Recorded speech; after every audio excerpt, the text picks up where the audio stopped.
विज्ञान की इस दुनिया में हर दिन कोई ना कोई नई डिस्कवरी या इन्वेंशन होती रहती है। टेक्नोलॉजी इतनी एडवांस हो गई है कि हमें लगता है कि हमने दुनिया के सारे रहस्यों से पर्दा उठा दिया है, पर असल में इस दुनिया में मिस्ट्री भरी पड़ी है।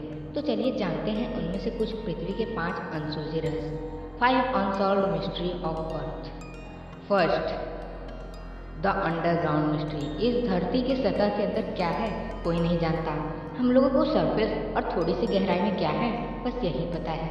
ये तो सब लोग जानते हैं कि सतह के अंदर पेट्रोल, कोयला और बाकी मिनरल्स पाए जाते हैं, पर ये सब बहुत कम गहराई में पाए जाते हैं। हम उसकी बात कर रहे हैं जो इसके भी अंदर पाए जाते हैं। साइंटिस्ट ने भी सोचा कि इसके नीचे और क्या हो सकता है। इसके लिए उन्होंने गड्ढे को बनाया जो करीब 12 किलोमीटर की थी। पर आपको ये बात जान के हैरानी होगी, ये दुनिया का सबसे गहरा गड्ढा है। आज तक इंसान 12 किलोमीटर गड्ढे से ज़्यादा नहीं कूद सका है।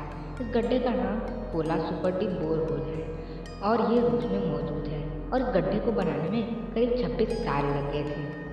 अब आपके मन में ये सवाल जरूर आ रहा होगा कि इस गड्ढे को और क्यों नहीं खोदा गया, बस 12 किलोमीटर ही खोद के क्यों बंद कर दिया गया। दरअसल जब ये गड्ढा 12 किलोमीटर तक पहुंचा तब इसकी टेम्परेचर काफ़ी बढ़ गई। जैसा कि हम जानते हैं, आप धरती के जितना ही अंदर जाओगे उतना टेम्परेचर बढ़ता रहता है, क्योंकि आप धरती के कोर के सामने जाते रहते हो।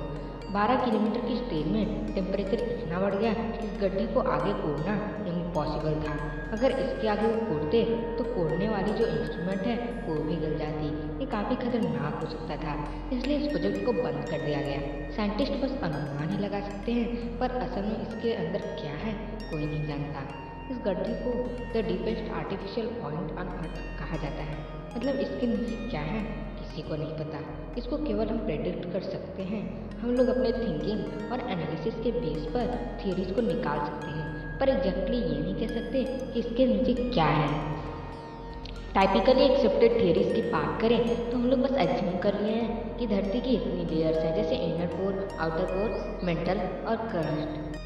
2014 में डिस्कवरी हुई थी, उसके हिसाब से अगर हम धरती के और भी अंदर जाएं तो हमें पूरा का पूरा समुद्र मिलेगा, जिसमें सतह के ऊपर मौजूद समुद्र से भी ज़्यादा पानी है। कुछ लोगों को इस बात पे यकीन नहीं होगा, पर यह कंफर्म्ड रिजल्ट है और आप इसके बारे में नेचर के इंटरनेशनल वीकली में पढ़ सकते हैं। तो अगर इस जगह पे पानी मौजूद है तो जीवन भी मौजूद होगा, क्योंकि वाटर इज़ लाइफ। जहाँ जल है वहाँ जीवन है, तो इसका मतलब वहाँ कई प्रकार के क्रिएचर भी मौजूद होंगे जिनके बारे में हम बिल्कुल भी नहीं जानते। किसको नहीं पता कि सतह के नीचे आखिर है क्या।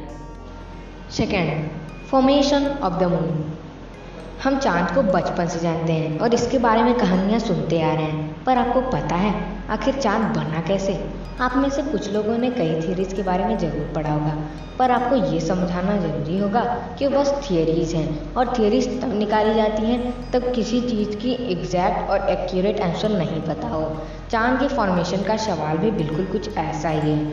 हमारे पास इस प्रश्न का थियरी मौजूद है। चार्ल्स डार्विन के बेटे जॉर्ज डार्विन ने भी एक थियरी निकाला था, और उन्होंने ये कहा था कि जब धरती नई थी तब कोई चांद नहीं हुआ करता था। उस समय धरती की स्पिनिंग की रफ्तार बहुत तेज़ थी। धीरे धीरे ये इतनी तेज़ हो गई कि धरती का कुछ हिस्सा स्पेस में चला गया और ग्रेविटी के चलते दो टुकड़े आपस में जुड़ के एक गोलाकार ऑब्जेक्ट बन गई, जिसे हम चांद कहते हैं। और जब वो पार्ट धरती से अलग हुई तब धरती की स्पीड नॉर्मल हो गई। दूसरी थियरी ये कहती है कि चांद कहीं और फॉर्म हुआ था और वो किसी समय ये धरती के करीब से गुजर रहा था, पर धरती की ग्रेविटी इतनी ज़्यादा थी कि धरती ने उसे अपनी तरफ खींच लिया, और आज तक चांद धरती का चक्कर काट रही है। सबसे पॉपुलर थियरी में है जायंट इम्पैक्ट हाइपोथेसिस। ये कहती है कि कुछ लाख साल पहले कोई बड़ी ऑब्जेक्ट धरती से टकराई थी, और इसी के चलते जो हिस्से बिखर गए थे वो आपस में मिलके मून बन गए। आप सोच रहे होंगे कि ये थियरी तो आपस में मिलती ही नहीं। आपको समझना होगा कि साइंस ऐसी ही है, अनएक्सप्लेन्ड चीज़ों में केवल थियरी ही होती है। और चांद कैसे बना ये आज तक एक अनसुलझा रहस्य है। सिर्फ थियरीज को मान के हम अपने आप को मना सकते हैं कि चांद कैसे बना था, पर एग्जैक्ट उत्तर क्या है ये कोई नहीं जानता। Third, unexplored caves. ये एक बहुत ही फेमस फैक्ट है कि दुनिया का 95% समुद्र आज तक अनएक्सप्लोर्ड है। बिल्कुल समुद्र की ही तरह आज तक दुनिया में लाखों गुफाएं हैं जिनमें आज तक किसी मनुष्य ने कदम नहीं रखा और ना ही एक्सप्लोर किया है। और जो गुफाएं पाई भी गई उसमें से ज़्यादातर किसके लिए बनाए गए थे ये कहीं भी नहीं जा सकती। नेशनल जियोग्राफिक एक रिसर्च के आधार पे ये अनुमान लगाया था कि बिल्कुल समुद्र की ही तरह इस दुनिया में जितने केव्स हैं उसमें 90% को हम लोगों ने कभी भी एक्सप्लोर नहीं किया। अमेरिका दुनिया का सबसे एक्सप्लोर जगह है, पर अमेरिका जैसे अच्छे से एक्सप्लोर किए गए जगह पे भी आज तक सभी 50% गुफाओं को ही एक्सप्लोर किया गया है। इससे तो आप समझ ही सकते हैं कि दुनिया में कितने रहस्यमय गुफाएं हैं और उसमें कौन कौन से संसाधन भी पाए जा सकते हैं। Fourth, undiscovered civilisations. जब भी हम पुराने सभ्यताओं के बारे में सोचते हैं तो हमारे दिमाग में इजिप्टियंस का ख्याल जरूर आता है और इनके एग्जिस्टेंस को सच में माना गया है। और इसके बारे में हम नॉर्मली स्कूल और कॉलेज में पढ़ते हैं, पर रिसर्चर्स और इतिहासकारों के हिसाब से आज भी इस दुनिया में हजारों या फिर लाखों ऐसी सभ्यताएं हैं जिनके बारे में हमें नहीं पता। कुछ तो आज भी जिंदा है। हर साल कोई न कोई पुराना खोया हुआ शहर डिस्कवर होता है।